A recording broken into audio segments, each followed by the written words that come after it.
Maggie had worked the night shift at Eddie's Diner for years, the lonely hours passing slowly as she kept watch over the empty tables and flickering neon sign outside. The diner sat along a forgotten stretch of highway, where the only visitors were truckers stopping for a late meal or travelers in need of a rest from the road. Business was slow, especially on nights like this. The diner sat along a forgotten stretch of highway, where the only visitors were truckers stopping for a late meal or travelers in need of a rest from the road. Business was slow, especially on nights like this. Inside, the diner was a haven of fluorescent lights and the faint scent of bacon grease. The radio in the kitchen hummed softly in the background, barely audible over the buzz of the neon sign. Maggie was used to the solitude. Most nights passed uneventfully, with her cleaning up after the last of the late-night customers and waiting for dawn to break. But tonight felt different.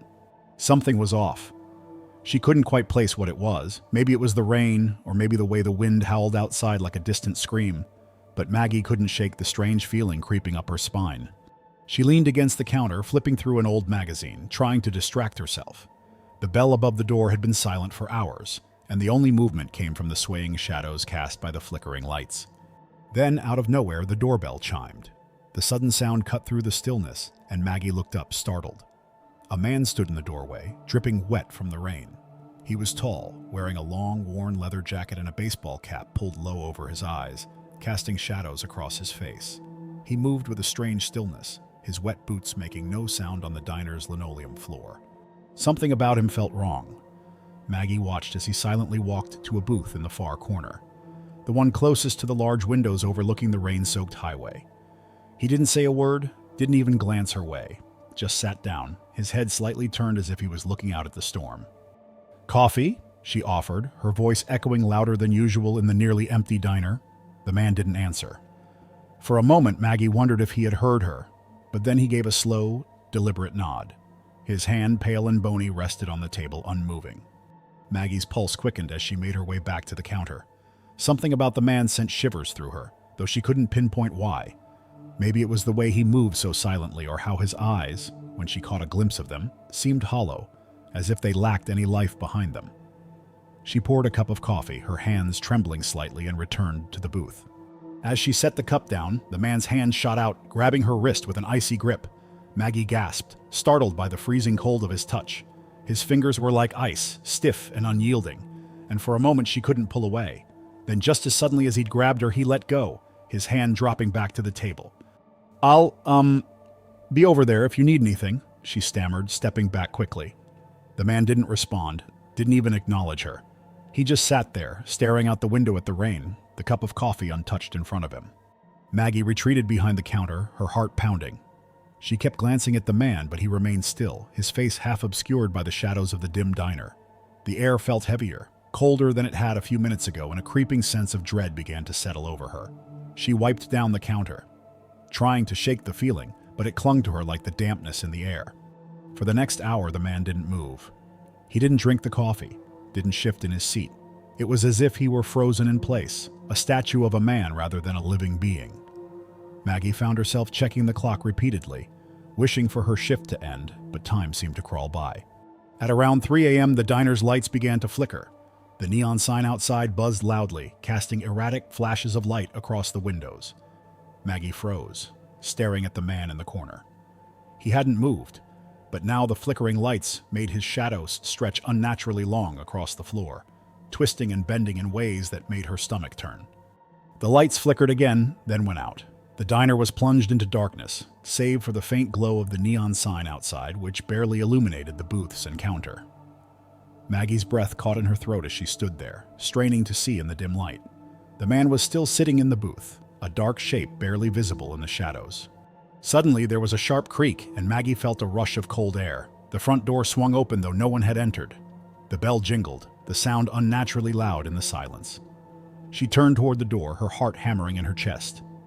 When she looked back at the booth, the man was gone. Maggie's pulse quickened as panic set in.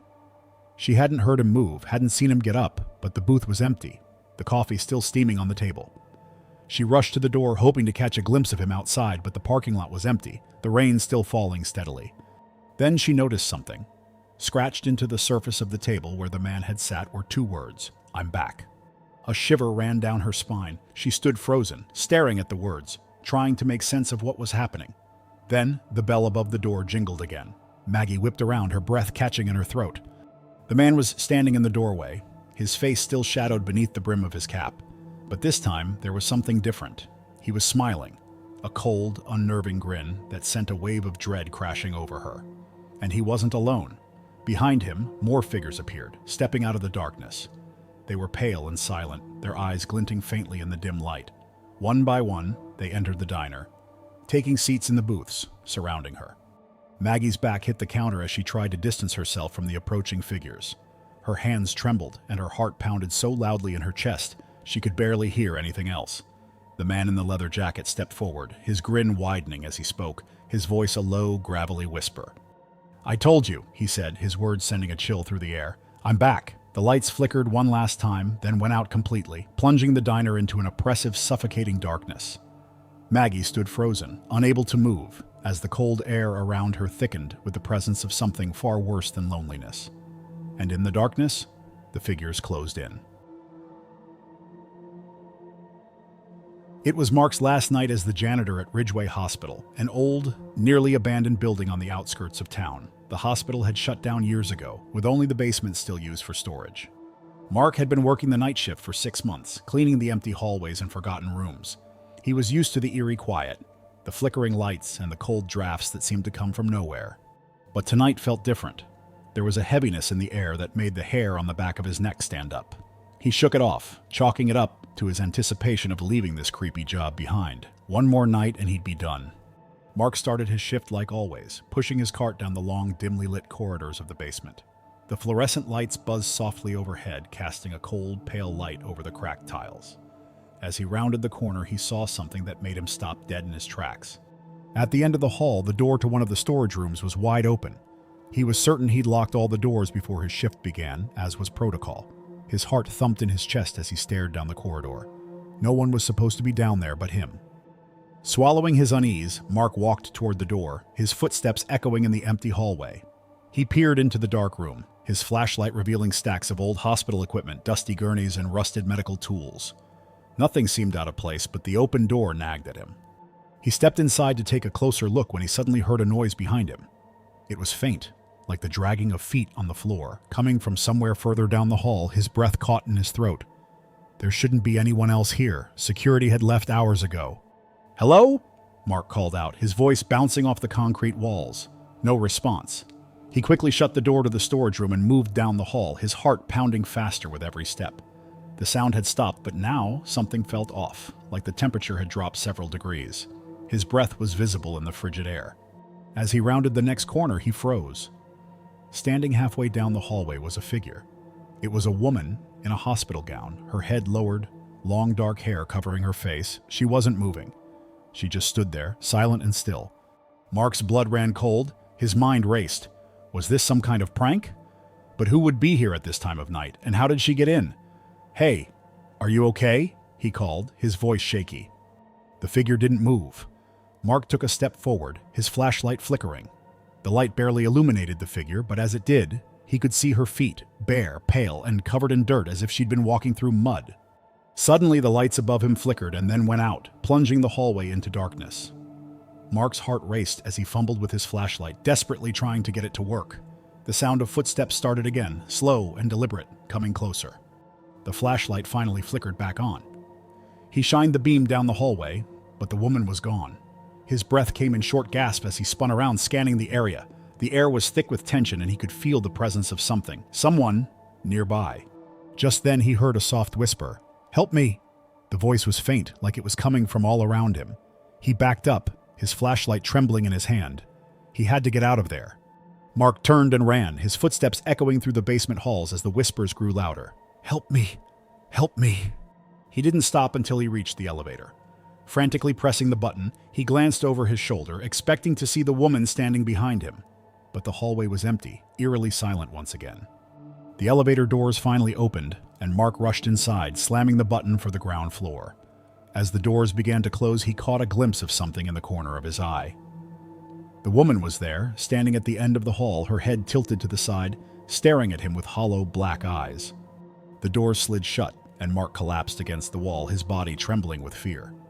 The elevator hummed as it began its ascent, But suddenly, with a jolt, it stopped. The lights flickered and went out. Mark's heart pounded in his chest as he fumbled in the dark, trying to get his flashlight to work again. He was trapped. Then he heard it, a soft, rhythmic tapping on the elevator doors. "Help me!" The voice was closer now, almost right outside the doors. Mark held his breath, backing into the corner of the elevator, his skin crawling with terror. Suddenly, the doors slid open and the lights flickered back on. But it wasn't the ground floor. He was back in the basement. And standing in front of him, just inches away, was the woman. Her face was gaunt and pale, her eyes empty pits of darkness. She reached out a cold, bony hand toward him. "Help me," she whispered, her voice like nails scraping across glass. Mark's scream echoed through the basement as the lights went out again. The elevator doors slid shut one last time, trapping him in the darkness. The next morning, the new janitor arrived for his first shift, but Mark was nowhere to be found. His cart was left abandoned in the hallway, and the elevator was out of service. No one ever saw Mark again, and no one worked the night shift at Ridgeway Hospital after that. It was Jake's third week working the night shift at the old warehouse.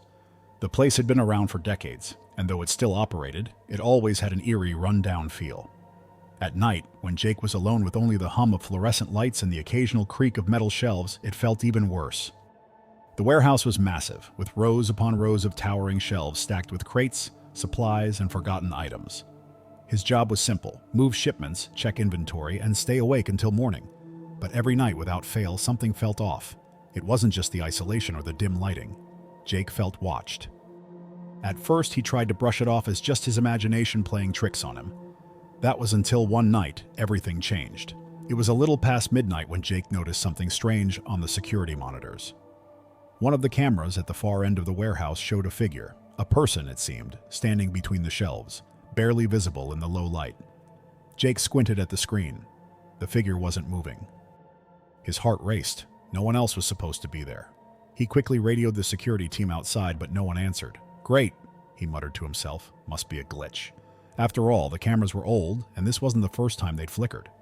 Still, a knot tightened in his stomach. He decided to check it out himself. Grabbing his flashlight, he headed toward the far end of the warehouse. His boots echoed against the concrete floor as he walked, the sound bouncing off the endless rows of metal racks. As he approached the spot where the figure had been, the air seemed to grow colder. His breath puffed out in small clouds in front of him, though the heaters had been on all night. The rows stretched on forever, crates stacked high, casting long, dark shadows across the floor.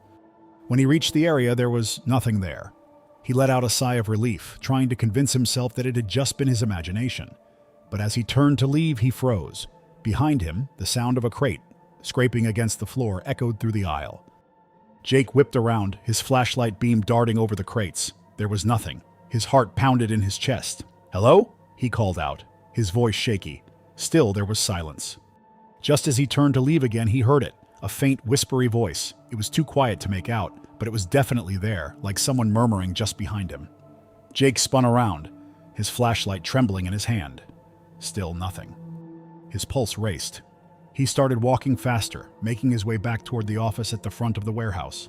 But the further he walked, the louder the whispers grew. They seemed to follow him, closing in from every direction, though no one was there.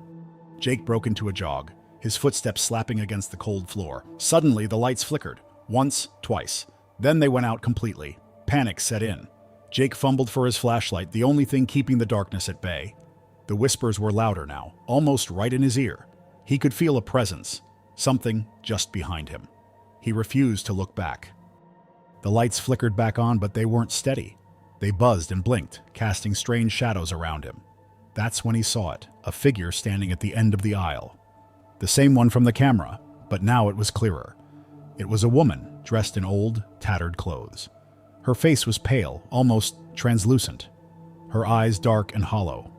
Jake's breath caught in his throat. She wasn't moving, just staring at him, her head tilted slightly to one side. His feet refused to move. He felt paralyzed, trapped in her gaze. Then slowly, the woman raised her arm and pointed at him. Her lips parted, and the whispering stopped. Instead, in a voice that was barely a breath, she said, "Leave." That was enough.